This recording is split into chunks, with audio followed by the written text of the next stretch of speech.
Okay. Hi, So thank Mindy. you, Dr. Heather Norman-Burgdolf, for your presentation. Hi, Mindy. Hello, everyone. Mindy, is there a way where I could share my screen? Oh, I'm sorry. I need to give you permission. Just 1 second. Perfect. So while she's working on that, like she said, my name is Heather Norman-Burgdolf. I am an extension specialist for food and nutrition within Family and Consumer Sciences Extension. And I am very pleased to be joined today by Jeannie Najor. She is a project coordinator over at the Nutrition Education Program, which is also within FCS Extension. And so this is a nice little collaboration between our department, DHN, Dietetics and Human Nutrition on campus, as well as NEP. And so, hi everyone, thanks for joining. Yay. Hi, there's Jeannie. So we are going to be talking to you all today about stocking your pantry. Are we good to share? Perfect. All right. Thank you, Mindy. Okay, Jeannie, give me a thumbs up if you can see my slides. Okay, perfect. All right, so as we're talking about stocking our pantry today, I'm wanting us to kind of consider all the places within our kitchen where we can have items that are either shelf stable or that they last a longer amount of time. So I'm also going to be including the freezer today as we talk about stocking our pantry and essentially being prepared to put together nutritious meals in a pinch, whatever our circumstances may be. So there's a lot of interest in this right now because we're spending more time at home, or we're making fewer trips to the grocery store than we normally do. So we're going to be talking about those items in the freezer that are canned or dried that are going to last you a while and be there when you need them. Your pantry could be a cabinet, it could be a small cupboard, it could be a full closet, or if you have the luxury of an entire walk-in pantry. Regardless of what the size of your pantry is or the size of your freezer, today our goal is to give you some takeaways, essentially about stocking your pantry, where we're conscientious of your pantry size, your budget, and the versatility of the items that are going to actually go into that pantry. So if everyone could take a second and either put into the comment box on Facebook or in the chat box on Zoom, what are some of your go-to pantry staples that you make sure you have on hand so that you can put together a meal in a pinch? So I'll give you a second to think about that and go ahead and put that in. And while you're doing that, I'll share mine. And mine is a bag of frozen carrots. So I said I'm considering the freezer. It could be a can of carrots, but a bag of frozen carrots is incredibly versatile in our household. So I can, oh, go ahead. Well, I was going to say, we're getting lots and lots that are coming through. Okay, what are some that stand out? Pasta, frozen mixed vegetables, canned veggies, peanut butter, dried beans, cannellini beans, frozen green beans and broccoli, canned salmon, pasta and tuna fish, frozen veggies, canned diced tomatoes, chicken breast, stuffing mix, eggs, frozen veggies. Okay, those are great. Lots. So essentially, everyone that's watching could host this Zoom training for us because I heard a lot that we're actually going to highlight as we kind of walk through how to stock your pantry. As I mentioned, mine was frozen carrots, and the reason is because they're so versatile. And hearing all of your suggestions, they are also incredibly versatile as well. So essentially today, as we're talking about these pantry staples of why it's important, we're going to focus on how to stock it, why to stock, and how to stock it. And this is essentially first part of a series. We're actually going to be hosting another one of these Zoom trainings in May, where we're going to talk about how to use your stocked pantry. So think of this as being the first part of this puzzle that we're putting together. So why do we want to stock it? Well, there's a lot of benefits outside of just being prepared for an emergency where maybe you can't get out of the house, or kind of where we're at now where we need to stay home more than we normally are. There are a lot of other benefits. So the first one is that it's going to increase the likelihood that you're actually going to cook. You have that food on hand. You're less likely to run through a drive-through. You're less likely to run to the store and grab something else. So it's going to keep you in you already have everything there in the kitchen that you need in order to prepare and cook a meal. It actually, a benefit is that it's less prep time. So if you have canned vegetables, they're ready to go. So you're not going to have to either, peel those carrots and chop them up. They're already cut up, and they're in their freezer bag. They're already in a form that's going to be able to allow you to use them much quicker. You don't have to wash them. You don't have to prep them like you would fresh ones. Not that I'm encouraging you not to eat fresh, but I'm just saying that that is a benefit of having some of these items in your pantry already. No recipe, that's okay. You don't always need to follow a step-by-step recipe in order to enjoy a good meal. And so that's something we're going to talk about more in our second training, where we talk about how to use and kind of build a meal based off what's in your pantry. But sometimes it's just assembling different staples that you have and then adding in something to give it a little flavor. And we'll talk about that in a little bit in a few slides. Another benefit of why it's important to stock your pantry is that it saves money. A lot of times these pantry staples are an economic choice. They're often affordable. They have that longer shelf life, so it's less likely that you'll have to throw them out because they spoil. You're saving money because you're preparing meals on your own. And you often can find several of these pantry staples on sale, or you can purchase them in bulk in a larger size. And since they won't go bad, it might be the better option to go ahead and buy a larger size of that item. And then the last benefit is that really it provides you the opportunity to build nutritious and balanced meals. So there's so many whole grains that can be found that can be shelf stable. We've already mentioned vegetables, fruit options. So all of those foods that we're going to encourage through the USDA's My Plate to build a balanced meal, we can find even when we're stocking our pantry and our freezer. So I want us to think about this as a process. I'm a process person. I like lists. I like seeing this visually. So Jeannie and I kind of broke this down into 5 steps that we think help us. And Jeannie's going to share a little bit about this with you when we actually take a visit into her kitchen in a little bit. But using these steps to kind of guide us in putting our pantry together. So as we talk through this process, as we talk through some different and highlight some different food items, you don't have to go out and buy everything on the list, but we want you to use this process to help guide you to build a pantry that's going to be best suited for your space, your budget, and even your family, right? Things that you actually like. We want you to buy things that you like to eat. So the first step is going to be to take inventory. Go through your pantry and see what you have. This is a great opportunity to check those expiration dates. Our food safety specialist, Ann Hall Norris, would be so proud. But going through there, and maybe this is an opportunity while you're home to kind of clean it out and get it ready so that you can evaluate. Note items that you use often. What do you find yourself gravitating more towards? What's been in your pantry for over a year and you probably either need to figure out something to do with, or it's not for you and you could give it to a neighbor if they needed something. So note items, let's evaluate and note items you particularly enjoy or you don't enjoy, and that's okay. You might see that black beans is on every pantry staple list that you find online, but if you don't like them, then don't worry about it. Don't waste your money. We can find another option for you.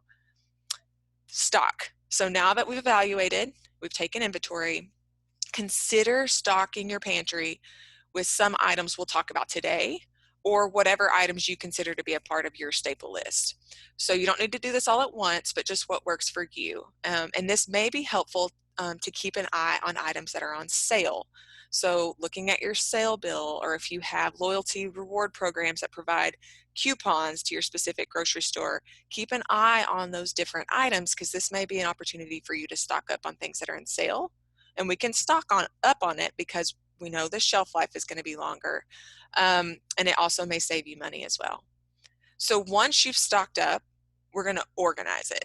Now, how in the world do you have is there a system for how your pantry is currently organized? Ours is kind of, you have your snacky type foods, maybe our grains are on one shelf, all of our canned goods are on one shelf. But what is it for you? It could be by food group, or whatever tends to work. What are the items you reach for the most? Maybe you want to have that right in front of you.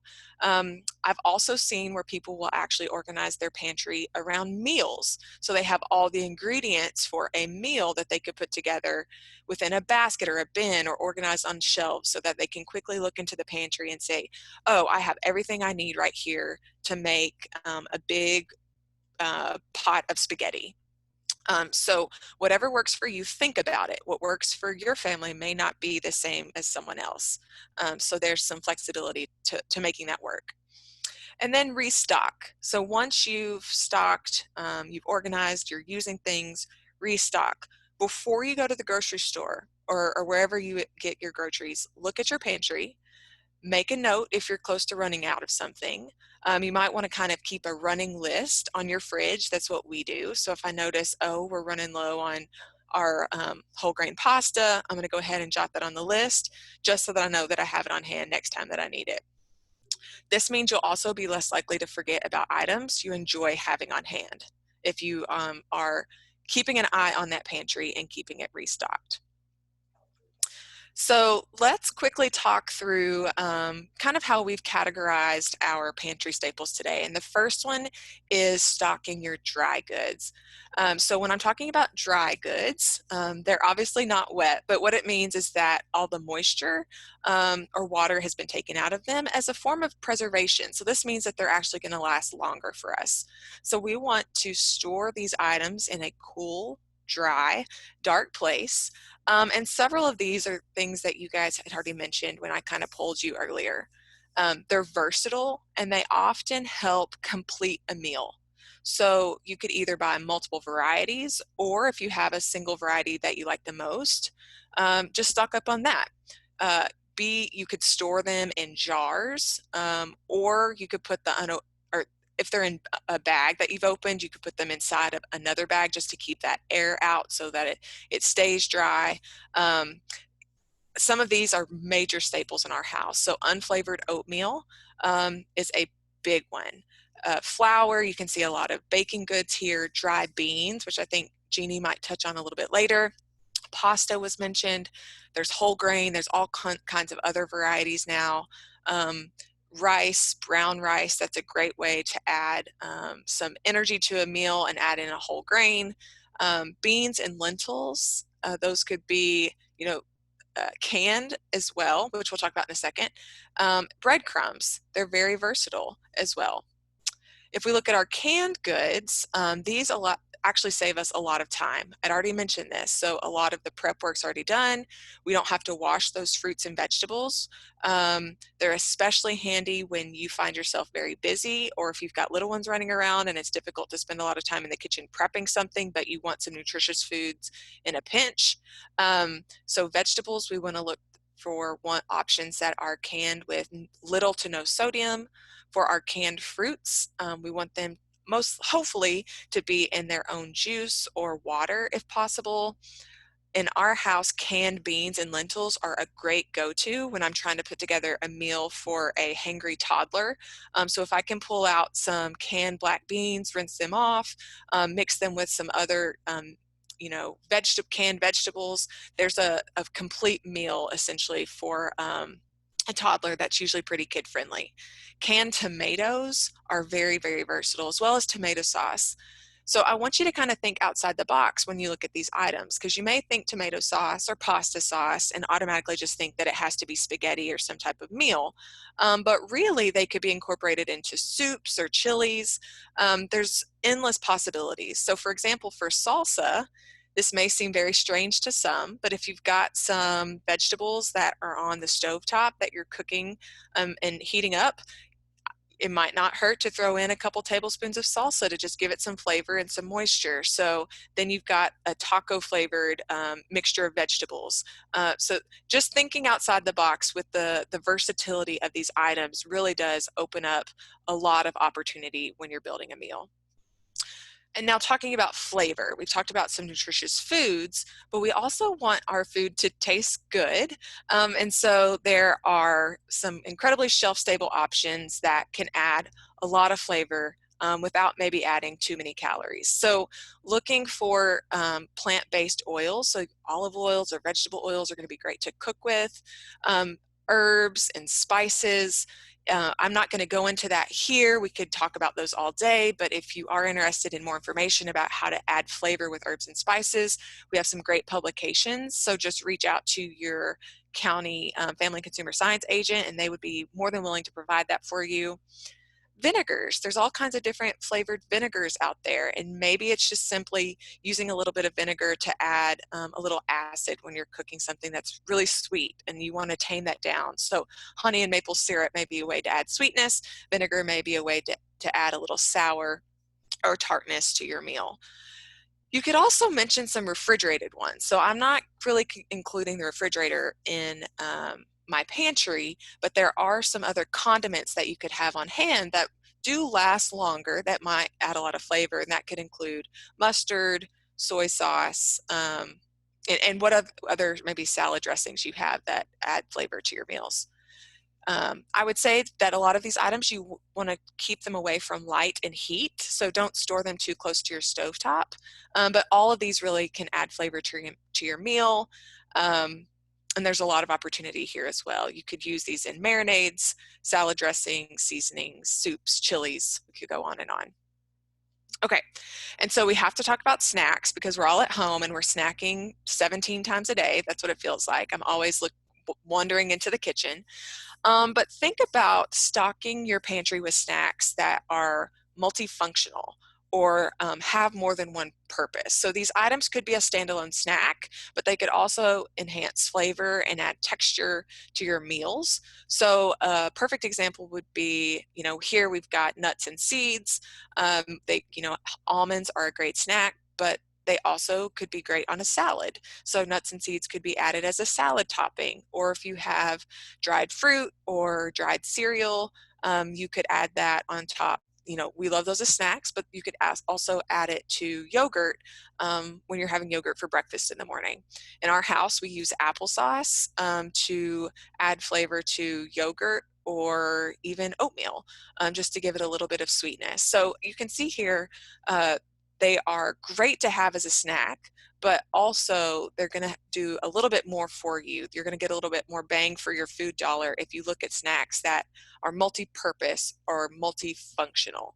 Just be sure that you're storing them properly, depending on what that item is, just so that they don't go stale or go bad. We want those to be, we want them to last on the shelf, so they can truly be a pantry staple for us. Okay, so I am going to turn it over to Jeannie. We're going to visit her pantry, and she's going to share a little bit about some specific items that are really versatile and can be built into nutritious meals. Thanks, Heather. Can everyone hear me? Yes. Okay, great.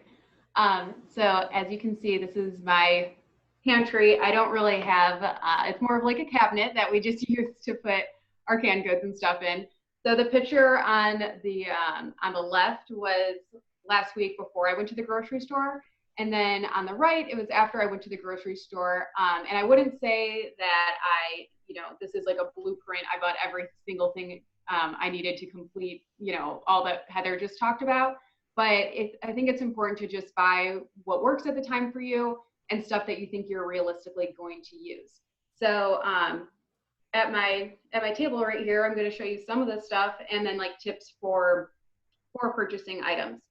So one thing I want to say is to make sure, maybe not right now with everything going on, but once everything passes and you can spend some more time in the grocery store, I would recommend taking the time to really look at the canned good items. You'd be surprised, the different items that are in there that you don't necessarily think of or that would be offered. So for example, these water chestnuts. I bought these one day when I was spending some time just grazing through the aisle, seeing what they had. I think this was on sale for 50 cents. I added it to a stir fry one time and they were delicious. These ones are whole water chestnuts. I think next time I would buy the chopped ones. But different things like that, maybe this is common in some kitchens, but for me, I hadn't bought it before. And if you do take your time and see all the different varieties of items, you can add some different flavors to your meals and realize that you might like something more than you realized. So some of my flavor enhancers that are also like vegetables. So these water chestnuts, dried green chili, or I'm sorry, diced green chilies are another one that I think these for 50 cents as well. And they're going to be good in a chili or some type of like crock pot chicken type of meal. Just quick, easy things that all you have to do is open the can and add it to add flavor. This also goes when you're actually shopping for items too. I would recommend taking the time to see which items are in multiple parts of the grocery store. So nuts are one thing that they're by the salad, like the salad toppings. And then they're also in the baking aisle, and then they're also in the snack aisle. I don't know if they're anywhere else, but those are at least 3 places. And I've personally noticed at the grocery store that I go to, they're different prices at each part of the store. So just buy and there's also the bulk aisle too, which right now I know a lot of those are closed down, but just take some time to look and see which variety fits your need the best and the best price. So I think another point for shopping would be to not have to, or don't get committed to following the recipe word for word. I was looking for frozen spinach the other day and they were completely out of it. And I was headed towards the checkout and it finally occurred to me of like, oh, I mean, I know this isn't a pantry item, but I could just get fresh spinach. My mind was so stuck on needing frozen spinach that I kind of forgot that obviously it's there's other versions in the store. So consider that when you're making a recipe, if it calls for fresh corn, and just think of the different items in ways that are easiest to you and fit your budget too. So just because it calls for fresh corn doesn't mean you can't use canned. Think about the size of items too. So like these tomatoes and this chicken broth. In my house it's just me and my husband, and as you saw, we don't have a ton of pantry space. So I usually buy like smaller items. See this like tuna's single serving because that's how I actually eat it, and I don't want to waste food. Like I said, some of these are if you don't have room for it, and if you're not going to use it in like within that week or in one sitting, then just maybe buy a smaller size or just be aware of how you're actually going to use it. So other things like our brown rice, dried beans, which I know, now that we're home a little bit more often, even if you just buy the dried beans and look on the back of the package, it tells you exactly what you need to do. Like I said, it takes a little bit more time, but if you're home anyways and it doesn't take much prep time or anything, it's just sits and does its thing, then it's worthwhile because it's a lot cheaper.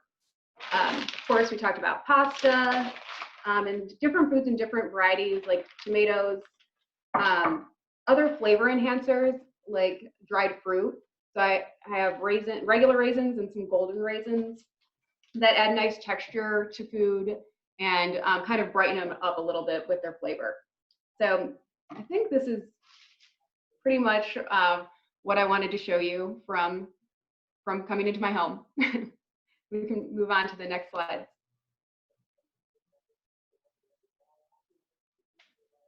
Okay, so as we wrap up, we just kind of wanted to cover the pantry process again. So when I went shopping, I looked in my cabinet and I thought to myself, okay, what do I need? And what all can I realistically get in one time and have room for? So take inventory. And then, evaluate. If you see that you have something that's been in there for 2 years and you haven't used it and you don't have any intention to use it, don't restock that item, maybe give it to a neighbor or something. Again, check the expiration date. But just make sure that because it's on a list of things that you have to have in your pantry, it doesn't mean that you should necessarily buy it if you don't like it or if you don't see yourself actually using it. And then, of course, we want to stock with items that are versatile and that we, in sizes that are realistic for our use and things like that. And then we're going to organize it, whether it's by food group or the way in which you use them. I personally like to put all the grains together because if I'm low on brown rice or something, then pasta can be a perfect substitution anyways. You know, there's those items you can kind of swap in and swap out, like different corn and beans, like beans especially, because there's just so many different varieties and you can sub them pretty easily. So organize it by the way in which you use them or food group, and then covering my screen, and then restock as needed. So another thing that we wanted to talk about to consider when you're stocking your pantry and when you're assembling meals, and this, like Heather said, we're going to actually do another Facebook Live event on how to use all of these items. But it's good to consider the My Plate when you're making a pantry meal. So to really complete that meal so that it's balanced and we get all the vitamins and nutrients we need and we feel full for a longer period of time. So with fruits, as far as the pantry goes, you can do dried fruits and canned fruits. And then if you're using the freezer, frozen fruits. And I think during this time, as I mentioned earlier, if your grocery store is out of certain items, then just thinking of all the different ways that you can buy them. So canned pineapple, they were out of that. So I don't think I've purchased frozen pineapple before, but I did the other day because that's what they had. So with the fruits, you can use them in their dried versions to add texture and toppings for like oatmeal and stuff like that. Or the frozen or canned versions you can use as for the basis of a dessert or for toppings for like yogurt, oatmeal, pancakes, stuff like that. And then vegetables, there's just so many different things you can do with the vegetables. You can aim for low sodium or just whatever they have, but just stocking up on the different ones that will that are versatile and you can just add to a lot of different meals. And then grains we want to aim for half of our grains to be whole. So buying the whole grains that your family actually enjoys. If there's no way they're going to eat brown rice, but they like they like whole wheat pasta, then just be realistic with those choices. For protein's easier than we think because it's just it doesn't require any like cooking or anything. It's just so easy to open up the can and add. So our beans, canned fish like tuna or salmon, and using those in different ways. And then dairy, as far as stocking your pantry goes, it's a little bit more limited than the others, but it's always good to have dried milk on hand in an emergency if you absolutely have nothing and your kid really wants cereal or something. It's always good to have that, or even evaporated milk you could add to sauces to kind of give it a little bit more of like a richer texture, and you don't always have to have something in the refrigerator. Okay, so now we want to hear from you because we do have the second portion to this training. We want to know what pantry items you find the most difficult to use so that we can then address them in our next training. So feel free to type it in the chat box or the comment box and let us know.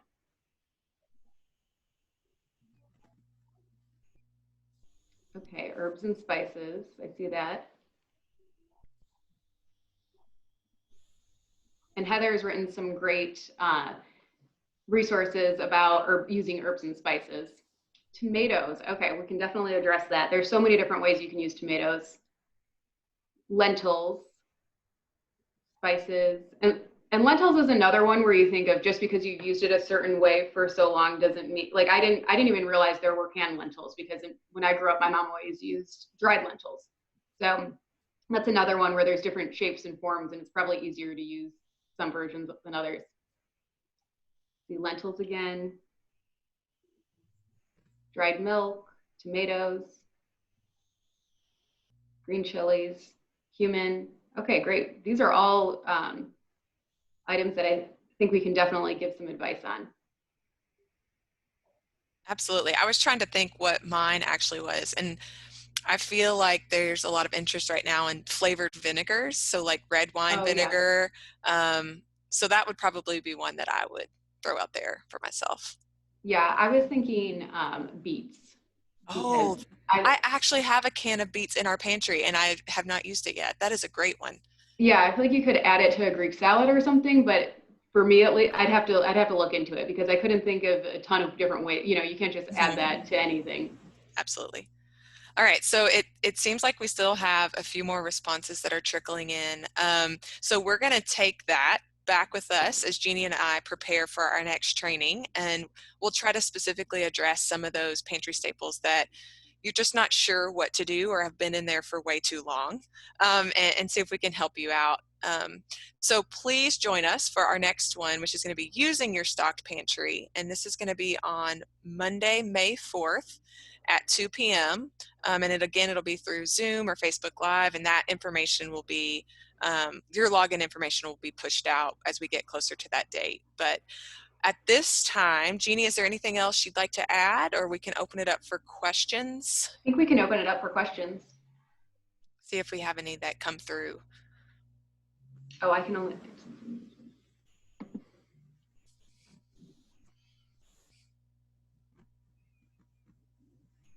Jean, this is Dina Reed in Meade County.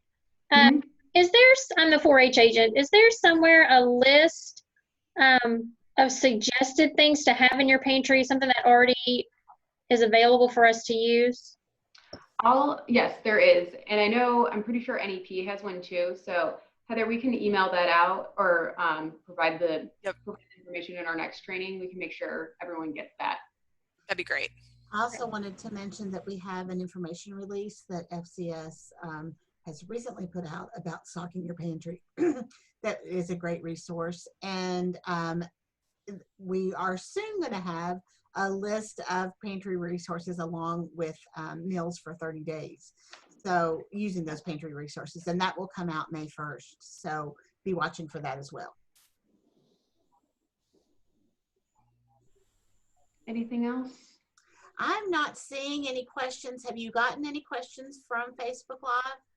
No text? No, I'm not seeing.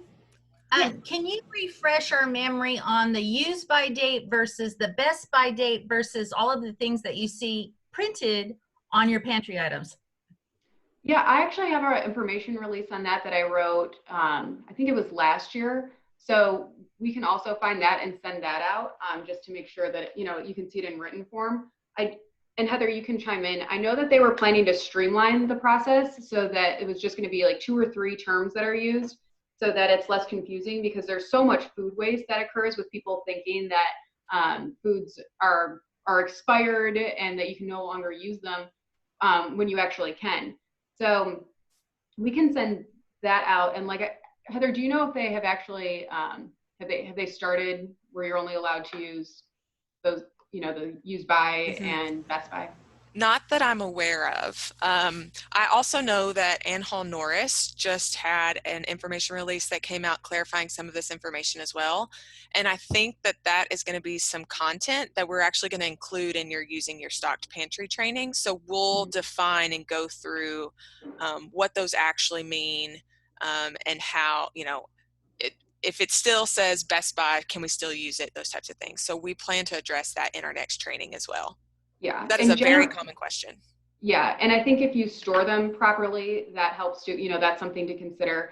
And then, I think the USDA has just general guidelines too, and it's usually within a year. And I know acidic products like tomatoes expire, or you're supposed to use them a little bit sooner than just acidic items. We also had a question about having publications in a form that can be shared on Facebook. If you are following the Family and Consumer Sciences Extension Facebook page, we have put all of the information releases into notes. And so you can share those notes directly from that page. And they're really easy to follow and has all of the information that is in the information release. It's just in a shareable format. Also on the College of Ag coronavirus page, there are links to handout forms of all of our information releases as well. Hi, y'all. This is Joel from Jefferson County. Hi, Joel. Hey, I just have a question on things like baking powder and dried yeast. After the expiration date, can we still use it And do we have to like increase the amount because it's older? So Or- I know, like, I replace those just on my own because I do think it makes a difference in. I usually do the same, but I was just Yeah. wondering. But we can look up to see if there's some type of like like to see if an egg's bad, you can put it in water and see if it floats or not. Uh-huh. We can see if there's some type of like test to see if your baking soda or if those products are still good.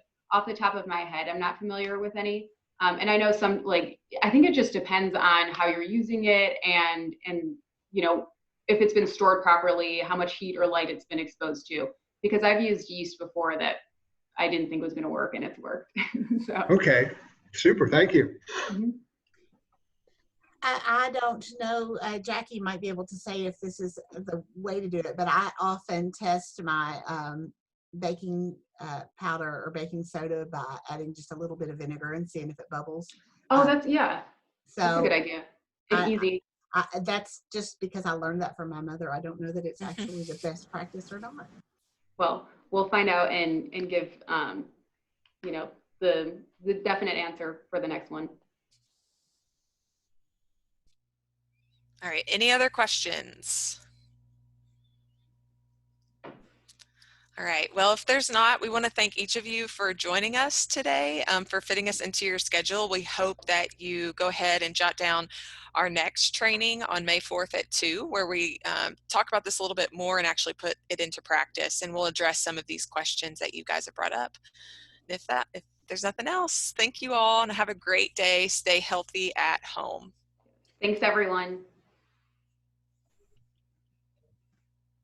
All right. I want to thank you all for joining us once again today.